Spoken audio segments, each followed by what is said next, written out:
आता आपण 8व्या श्लोकामध्ये काय म्हटलेलं आहे ते पाहूया. भवान भीष्मच्च कर्णच्च कृपच्च समित जय अश्वत्थामा विकर्णच्च सौमदत्तिस्तवयच्च.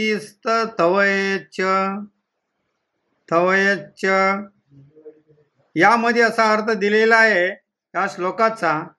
येथे आपण स्वतः भीष्म, कर्ण, कृप, अश्वत्थामा, विकर्ण आणि भूरिश्रवा नावाचा सोमदत्त पुत्र अशा युद्धात नेहमी विजयी ठरणारे योद्धे आहेत.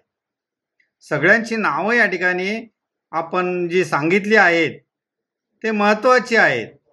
त्यासाठी असं काय म्हटलेलं आहे पहा, दुर्योधनाने असामान्य अशा योद्ध्यांचा उल्लेख केला आहे. कारण हे सर्व योद्धे अपराजित आहेत. विकर्ण हा दुर्योधनाचा भाऊ आहे. अश्वत्थामा द्रोणाचार्याचा पुत्र आहे. आणि सौमदत्ती किंवा भूरिश्रवा हा बहालिकांच्या राजाचा पुत्र आहे. कर्ण हा अर्जुनाचा भाऊ आहे. कारण पांडू राजाशी विवाह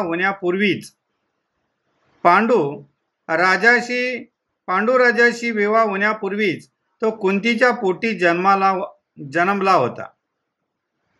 कृपाचार्याच्या जुळ्या बहिणीचा द्रोणाचार्याशी विवाह झाला होता असं त्यांचं म्हणणं आहे. आणि हा जो जुळ्या बहिणीचा जो द्रोणाचार्याशी विवाह झाला होता हे लक्षात असणं गरजेचं आहे. तर आपण हे झालं आपल्या 8व्या श्लोकामध्ये थोडी काही योद्ध्यांची नावं दिलेली आहेत ते आपण पाहिली. आपण 9व्यामध्ये काय आहे ते आपण पाहूया.